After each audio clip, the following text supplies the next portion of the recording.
Ikumbukwe kuwa mwaka 2023 ofisi ya Mufti Mkuu Zanzibar imepokea malalamiko kutoka kwa wananchi mbalimbali juu ya uchangishaji wa fedha isiyo rasmi katika misiba ya Kiislamu, hali ambayo imeleta taharuki kwa kiasi kikubwa. Na hivi karibuni ofisi ya Mufti Mkuu Zanzibar imetoa tamko kuwa ni marufuku kwa kuchangishwa fedha zisizo rasmi au kufanya biashara zisizo rasmi ambazo zitaweza kusababisha taharuki katika misiba hiyo. Na timu ya Mnana TV leo hii imewasili katika ofisi ya Mufti Mkuu Zanzibar kujua ni mikakati gani ambayo imeweka katika kuondoa changamoto hiyo ili kuepukana na taharuki katika misiba ya Kiislamu.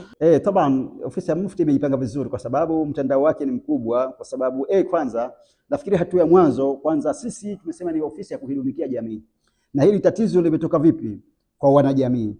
Leo ukiangalia ule mwongozo wa mwanzo tulikuwa hatujaweka namba ya mawasiliano. Tayari tulibana katika hali kama hiyo ilikuwa, lakini hili sasa tumeshirikisha kwanza jamii moja kwa moja. Na haya yanatokezea mara nyingi tu kwamba kunatokezea kesi kama wakati mwingine hizo hata masala dufu mfano. Inawezekana mtu si mfanya kazi wa ofisi ya Mufti. Mtu katika jamii tu basi yuko lakini yale mambo naye hayapendi.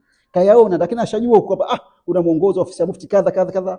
Basi anafanya mawasiliano, ima anakuja mwenyewe ofisini hapa kutoa taarifa rasmi, au kama si hivyo anapiga simu kutoa taarifa vile vile, halafu sisi ofisi tunachukua hatua. Kwa hiyo hatua ya mwanzo tuweka mkakati wa mwanzo kuachia wenyewe wanajamii, kwa sababu yale matukio yanatokea katika jamii yao na wao wanaona zile changamoto, na wengine wana kero kabisa, kwa sababu hata walokuja hapa wengine yamewakuta wale wafiwa wenyewe kabisa, walikuta katika misiba yao wakatuelezea.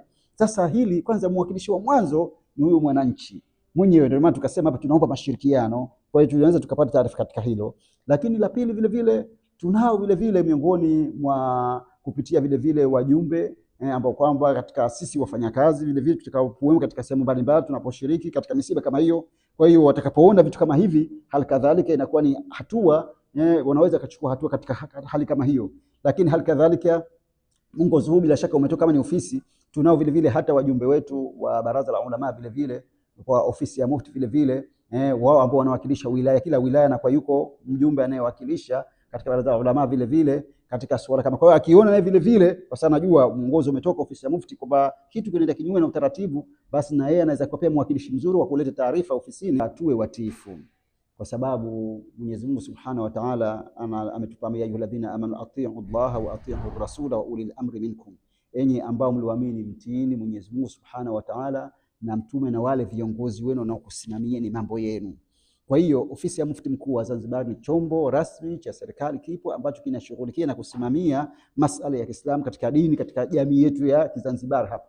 Kwa hiyo tuwe tayari kuweza kufuata hii miongozo, na kama maelekezo yaliyotolewa kwa wale wahitimishaji wenyewe, basi wawe tayari kuweza kuyatekeleza haya. Lakini na sisi vile vile wananchi ambao kwamba tumelalamika kwa haya yanayofanyika, basi tuwe wajumbe wazuri kutoa mashirikiano kwa ofisi ya Mufti. Ninapotokezea hili zilete taarifa ili ofisi iweze kufanya taratibu zinazostahili katika jambo kama hili.